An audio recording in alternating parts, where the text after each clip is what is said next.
Olá, irmãos, sejam todos bem-vindos a mais uma videoaula. A aula que nós estamos estudando essa semana é de 32 até 35. Esse vídeo vai ser dos últimos capítulos, né, de 34 e 35, tá bom?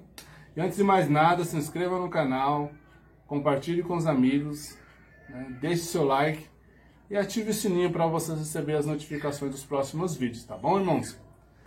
Então, irmãos, depois que Alma ele testificou e ensinou aos irmãos a respeito de fé, né, a respeito de adorar a Deus em qualquer lugar e a respeito da vinda de Cristo, que Cristo existia, né, Alma sentou-se e a moleque começou a testificar as coisas que Alma estava dizendo, tá bom? Vamos ler aqui em Alma 34, no versículo 1 e 2 e o versículo 8, tá bom? Então aconteceu que Alma, tendo proferido essas palavras, sentou-se no chão.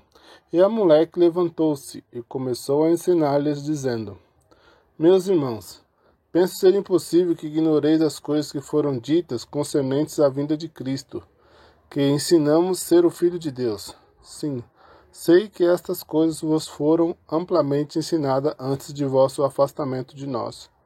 E agora, eis que eu próprio vos testifico que essas coisas são verdadeiras. Eis que vos digo que sei que Cristo virá entre os filhos dos homens para tomar sobre si as transgressões de seu povo, e que ele expiará os pecados do mundo, porque o Senhor Deus o disse. O moleque, ele estava testificando as coisas que Alma estava ensinando, e muito mais, ele estava testificando que Cristo virá, né? Ele estava ensinando aos irmãos ali, né, aos oromitas ali que estavam dando ouvido às palavras dele, que Cristo iria vir, né? E aqui nos versículos 15 e 16 do mesmo capítulo, né, no 34, a moleque começa a ensinar algo mais para eles, né?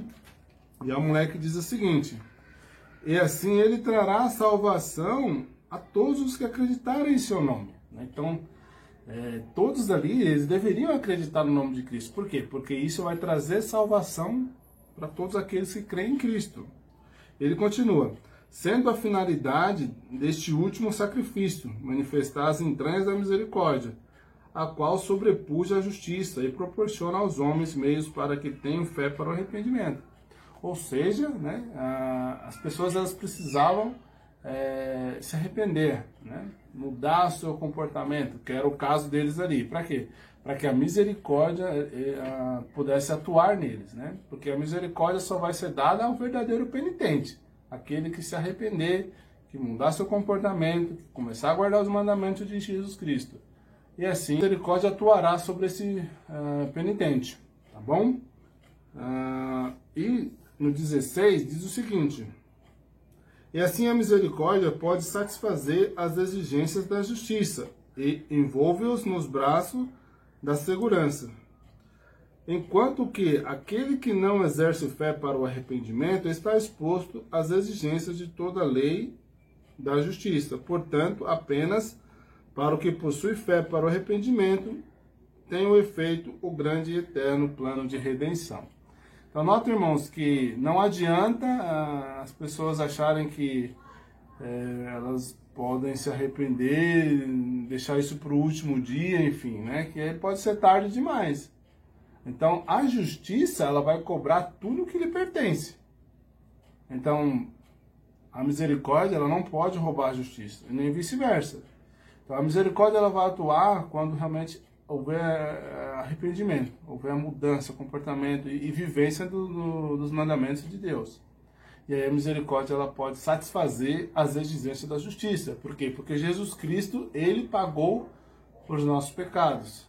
E através do seu sacrifício expiatório, as pessoas que se arrependeram, elas, o sacrifício que foi feito vai cobrir, né? Ou seja, vai pagar a sua dívida, mas desde que eles façam aquilo que Jesus Cristo requer de nós, né? Que façamos aquilo que ele deixou para fazermos. E aí sim a justiça ela será satisfeita, tá bom? Mas caso não haja arrependimento, caso não haja cumprimento dos ensinamentos de Jesus Cristo, aí sim a justiça ela vai requerer tudo que lhe pertence, tá bom? E dando continuidade, irmãos, vamos ler aqui, juntamente com vocês, Alma 34, no versículos 29, 32 e 33, tá bom? Portanto, se não vos lembrardes de ser caridoso, sereis como um refúgio que os refinadores põem fora, por não ter valor, e é pisado pelos homens. Pois eis que esta vida é o tempo para os homens prepararem-se para encontro com Deus. Sim, eis que o dia desta vida é o dia para os homens executarem os seus labores. E agora, como vos disse antes, já que haveis tido tantos testemunhos, peço-vos, portanto, que não deixeis o dia do arrependimento para o fim.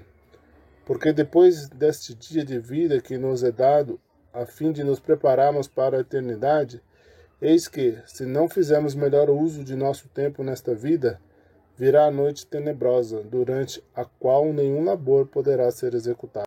Então, irmãos, como eu falei, a importância de nós vivermos o Evangelho de Jesus Cristo, porque se nós não vivemos isso, né, essa palavrinha que é falada no 29, caridade, né, que ela é o puro amor de Cristo, né? Eu gosto de falar que a caridade é a pura vivência do Evangelho de Jesus Cristo. Aquele que tiver caridade no último dia será salvo. Então, para que você tenha caridade, é só fazer aquilo que Jesus Cristo pede, tá bom? Então, você vai atuar, né, de modo caridoso. Você vai amar o próximo como a ti mesmo. Né? Você vai amar a Deus sobre todas as coisas, né? Então, pegando esses dois mandamentos, onde é relacionado a nós aqui, irmãos terrenos, e a nosso Deus que está nos céus, ao fazermos esses dois mandamentos serem cumpridos, né, não vamos cumprir todos os demais ao mesmo tempo, né? Então, nada que é de mal ao nosso próximo nós não iremos fazer, e nada que afeta a Deus nós iremos fazer também, né? Nada que vai contra Deus nós iremos fazer também, tá bom? E aí eu falo por isso que a caridade é a pura vivência, né, do Evangelho de Jesus Cristo. Então, quando nós fazemos isso, tudo irá bem, tudo vai ficar bem, né? Tudo vai ser feito, né, aqui na Terra. E por isso que quando a moleque fala que se nós não fizermos isso, nós não podemos deixar para o outro vida, tá bom? Esse é o tempo de nos prepararmos, esse é o tempo de executar tudo o que nós possamos fazer. Então, por isso nós temos que ter esse conhecimento, né? Vamos lembrar da palavrinha que nós aprendemos sobre sabedoria, né? A sabedoria é a capacidade de julgar corretamente. Então, quando nós temos esse conhecimento, quando nós aprendemos o Evangelho de Jesus, nós vamos executar tudo isso. Nós vamos guardar os mandamentos de Cristo, nós vamos fazer o que Ele pede, vamos ter as bênçãos do Senhor aqui na terra, que vai nos proporcionar mais e mais desejo de fazer o que é certo. Né? Então, quando nós guardamos os mandamentos de Deus, nós somos abençoados também. Então, o Senhor, além de nos dar uma esperança de exaltação, Ele nos dá bênçãos aqui na terra, para que possamos ainda continuar firme no seu caminho, tá bom? E para finalizarmos, vamos ler Alma 34, versículo 38, tá bom? E aqui a moleque ele continua dizendo assim: que não mais luteis contra o Espírito Santo, mas que recebais e tomais sobre vós o nome de Cristo, que vos humilheis até o pó, e adorais a Deus, em qualquer lugar em que desejais, em espírito e em verdade, que vivais rendendo graças diariamente pelas muitas misericórdias e bênçãos que vos concede, né? Então, é aquilo que ele fala, é continuar, né? Fazendo, né? Eles estavam ensinando eles a tomar sobre eles o nome de Cristo, né? Fazer convênios com o Senhor, a seguir adiante guardando os mandamentos, que Deus iria abençoá-los, né? Eles iriam seguir adiante guardando os mandamentos de Deus. Então, irmãos, eu gostaria de prestar meu testemunho de que eu sei que isso é verdade, né? Ao fazermos a vontade do Senhor, somos abençoados. Nós sentimos o Espírito do Senhor, nos dá desejo de fazer o que é certo, né? E nós ficamos mais fortes contra as artimanhas de Satanás. Tá bom? E isso nós finalizamos aqui o capítulo 34. E aqui no 35, né, após a moleque dita essas palavras, muitos dos soromitas ali, da classe mais pobre, vamos dizer aqui, né, que é o que estava dando mais atenção, eles se arrependeram. Né, eles aceitaram as palavras que eles estavam sendo ensinadas. E eles foram para a terra de Gerson, né, onde o povo de Amon estava, né, os antinefileitas, e foi um grande número aqui, né, e isso incomodou os zoromitas mais iníquos, né. Bom, vamos ler aqui no versículo 9, né, qual foi a postura que eles tiveram em relação ao que estava ocorrendo ali no momento, né. Ele fala assim: Ora, os zoromitas indignaram-se com o povo de Amon que estavam em Gerson. E sendo o chefe principal dos zoromitas um homem muito iníquo, enviou mensageiros ao povo de Amon, desejando que expulsassem de sua terra todos aqueles que haviam ido para lá. Então eles ficaram muito irados, né, de saber que muitos dos seus povos foram para a terra de Gerson lá com o povo de Amon, né?